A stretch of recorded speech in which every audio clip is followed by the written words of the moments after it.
दोस्तों नमस्कार। दोस्तों अगर आप शेयर बाजार में पैसा लगाकर पैसा कमाते हैं या पैसा कमाना चाहते हैं तो आप आईपीओ में भी पैसा लगा सकते हैं। बात आईपीओ की हो रही है तो 12 अगस्त से रीगल रिसोर्सेज का आईपीओ आम निवेशकों के निवेश के लिए खुल रहा है। तो इस एपिसोड में आगे हम आपको रीगल रिसोर्सेज कंपनी के बारे में, उसके आईपीओ के बारे में बताएंगे।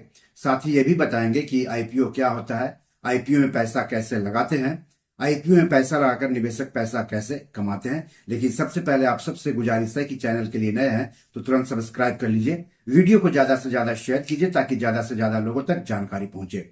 हो सकता है आपके एक शेयर से आपके किसी अपनों का ही फायदा हो जाए। तो चलिए आगे बढ़ते हैं और बात करते हैं रीगल रिसोर्सेज कंपनी और उसके आईपीओ की। दोस्तों जिस भी कंपनी या कंपनी के आईपीओ में आप पैसा लगाना चाहते हैं, सबसे पहले उस कंपनी के बारे में और उसके आईपीओ के बारे में जान लीजिए।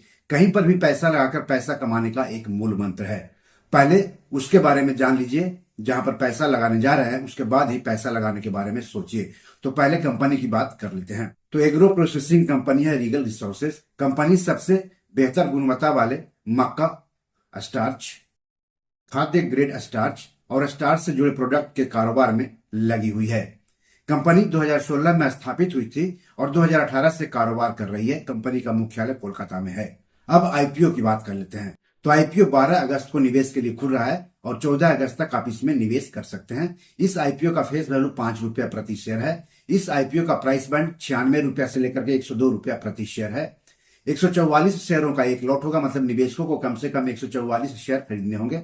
यानी ऊपरी कीमत के आधार पर कम से कम 14,688 रुपये निवेश करने होंगे।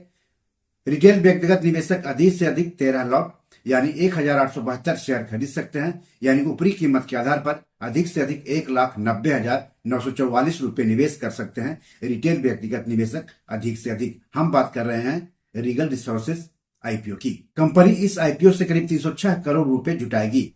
इसमें 210 करोड़ रुपए के ताजा शेयर बिक्री के लिए जारी किए जाएंगे, मतलब 210 करोड़ रुपए कंपनी को मिलेगा। वहीं ओएफएस यानी ऑफर फॉर सेल के तहत कंपनी के मौजूदा प्रोमोटर्स और शेयर होल्डर्स के करीब 96 करोड़ रुपए का शेयर बेचा जाएगा, मतलब 96 करोड़ रुपए कंपनी में अपना हिस्सा बेचने वाले कंपनी के मौजूदा प्रोमोटर्स और शेयर होल्डर्स को मिलेगा। दोस्तों किसी भी आईपीओ के निवेश के लिए खुलने के बाद शेयर बाजार पर उसे लिस्ट होने तक कई चरणों से गुजरना होता है। आपने किसी आईपीओ में पैसा लगा दिया, इसका मतलब ये नहीं है कि आपको आईपीओ अलॉट ही हो जाएगा। जिन निवेशकों को आईपीओ मिलता है उन्हें आईपीओ के शेयर अलॉट किए जाते हैं और शेयर अलॉट करने की तारीख तय होती है। जिन निवेशकों को आईपीओ के शेयर अलॉट नहीं होते हैं उनको उनका पैसा वापस कर दिया जाता है, यानी पैसा रिफंड कर दिया जाता है और पैसा रिफंड करने की भी तारीख तय होती है। जिन निवेशकों को आईपीओ के शेयर अलॉट किए जाते हैं उनके डीमैट खाते में आईपीओ के शेयर ट्रांसफर किए जाते हैं और डीमैट खाता में शेयर ट्रांसफर करने की भी तारीख तय होती है। तो किसी भी आईपीओ में निवेश करने से पहले इन तारीखों को जरूर याद रखना चाहिए।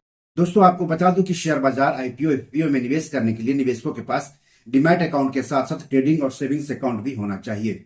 आईपीओ के शेयर निवेशकों के डीमैट खाते में ट्रांसफर करने के बाद उन शेयरों की लिस्टिंग शेयर बाजार जैसे कि बीएसई और एनएसई पर की जाती है और इसका भी डेट तय होता है। तो इस आईपीओ यानी रीगल रिसोर्सेज का आईपीओ के अलॉट की तारीख है 18 अगस्त। अलॉट नहीं होने पर पैसे की वापसी होगी 19 अगस्त को। निवेशकों के डीमैट अकाउंट में शेयर ट्रांसफर किया जाएगा 19 अगस्त को। आईपीओ शेयर्स की लिस्टिंग 20 अगस्त को होगी और शेयर बीएसई और एनएसई पर लिस्ट किए जाएंगे। आईपीओ में आरक्षण भी लागू होता है। इस इशू में 50% हिस्सेदारी संस्थागत खरीदारों यानी क्यूआईबी के लिए, 15% हिस्सेदारी एनआईआई यानी गैर सांस्थानिक निवेशकों या एचएनआई के लिए, जबकि बाकी 35% हिस्सेदारी रिटेल निवेशकों के लिए आरक्षित है। इस आईपीओ का बुक रनिंग लीड मैनेजर्स है पेंटोमैथ कैपिटल एडवाइजर्स और सुमेधा फिजिकल सर्विसेज, जबकि रजिस्ट्रार और शेयर ट्रांसफर एजेंट है एमयूएफजी इन टाइम इंडिया। किसी भी कंपनी के आईपीओ में पैसा लगाने से पहले यह भी देख लेना होता है कि कंपनी ताजा शेयरों की बिक्री से मिले पैसों का इस्तेमाल कहां कहां करेगी। तो यह कंपनी आईपीओ से मिले 159 करोड़ रुपए का इस्तेमाल अपने कर्ज का पूर्ण या आंशिक भुगतान पर करेगी, जबकि कुछ पैसों का इस्तेमाल सामान्य कारपोरेट उद्देश्यों के खर्च पर करेगी। दोस्तों शेयर बाजार में किसी भी शेयर या आईपीओ में निवेश करने से पहले अपने वित्तीय सलाहकार से जरूर सलाह ले लें। ऐसा नहीं करने पर आपको आर्थिक रूप से नुकसान उठाना पड़ सकता है। तो अगर आपने रिस्क और रिटर्न को ध्यान में रखते हुए इस आईपीओ निवेश करने का फैसला कर लिया है तो जान लेते हैं किसी भी आईपीओ में निवेश कैसे करते हैं। Share market, rights issue, IPO FPO में निवेश करने के लिए निवेशकों के पास सेविंग्स अकाउंट के अलावा ट्रेडिंग और डीमैट अकाउंट भी होने चाहिए। सेबी रजिस्टर्ड शेयर ब्रोकर के यहाँ ही ट्रेडिंग और डीमैट अकाउंट खुलवाएं जबकि सेविंग्स अकाउंट आप बैंक में खुलवा सकते हैं। कई शेयर ब्रोकर्स तीनों अकाउंट खोलने की सुविधा देने का दावा करते हैं। डीमैट अकाउंट के जरिए ही किसी भी आईपीओ में निवेश किया जाता है। निवेशकों की डीमैट अकाउंट में ही आईपीओ से संबंधित फॉर्म मिलेगा, जिसे ऑनलाइन भर देना होता है। आईपीओ के संबंध में जानकारी के लिए अपने शेयर ब्रोकर से बात करें। अब सवाल है कि आईपीओ क्या होता है और निवेशक इसमें पैसा लगाकर पैसा कैसे कमाते हैं। आईपीओ यानी इनिशियल पब्लिक ऑफरिंग, हिंदी में इसको आरंभिक सार्वजनिक निर्गम यानी आरंभिक सार्वजनिक पेशकश कहते हैं। आईपीओ लाने वाली कंपनी आईपीओ के जरिए शेयर बाजार पर लिस्ट होती है और अपने शेयरों की बिक्री करके पूंजी बाजार से पैसे जुटाती है, निवेशकों को आकर्षित करती है, कंपनी को अपने व्यावसायिक संचालन का विस्तार करने में और सक्षम बनाती है। वहीं दूसरी ओर निवेशक इन आईपीओ में पैसे लगाकर पैसे कमाते हैं, बशर्ते आईपीओ अच्छी कंपनी का हो। सवाल है कि निवेशक आईपीओ में पैसा लगाकर पैसा कैसे कमाते हैं। तो आईपीओ के शेयर जिस कीमत पर निवेशकों को अलॉट होते हैं, अगर शेयर बाजार पर लिस्ट होने के बाद उन शेयरों की बाजार कीमत अलॉट हुई कीमत से अधिक होती है तो वही निवेशकों की कमाई होती है या रिटर्न होता है। मान लिया आपको किसी आईपीओ के शेयर 100 रुपया प्रति शेयर के हिसाब से अलॉट हुए। शेयर बाजार में लिस्ट होने के बाद उन्हीं शेयरों की बाजार कीमत अगर 150 रुपये प्रति शेयर पर पहुंच गए तो जो 50 रुपया है वही प्रति शेयर आपकी कमाई है या आपका रिटर्न है। हालांकि शेयर बाजार में खरीद बिक्री के लिए आपको कई सारे शुल्क और फीस देने होते हैं, जिससे हो सकता है कि आपके रिटर्न पर असर पड़े। तो बी योर मनी मैनेजर में आज इतना ही। क्या रीगल रिसोर्सेज के आईपीओ में आप भी पैसे लगाने जा रहे हैं? तो क्यों, कमेंट बॉक्स में जाकर हमें जरूर बताइए। एपिसोड कैसा लगा इसके बारे में भी लिखिएगा। इस एपिसोड या पैसे से जुड़े कोई सवाल हो तो जरूर पूछिएगा। आगे किस टॉपिक पर वीडियो चाहते हैं हमें बताएंगे तो अच्छा रहेगा। धन्यवाद, नमस्कार।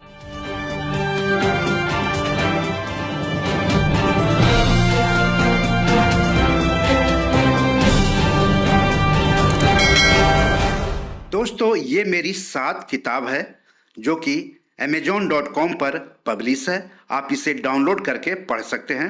इन किताबों के लिंक्स इस वीडियो के डिस्क्रिप्शन में दिए हुए हैं। इन 7 किताबों में से 5 किताब मनी मैनेजमेंट पर है, यानी पैसा निवेश करके अधिक पैसा कैसे कमाएं पर आधारित है।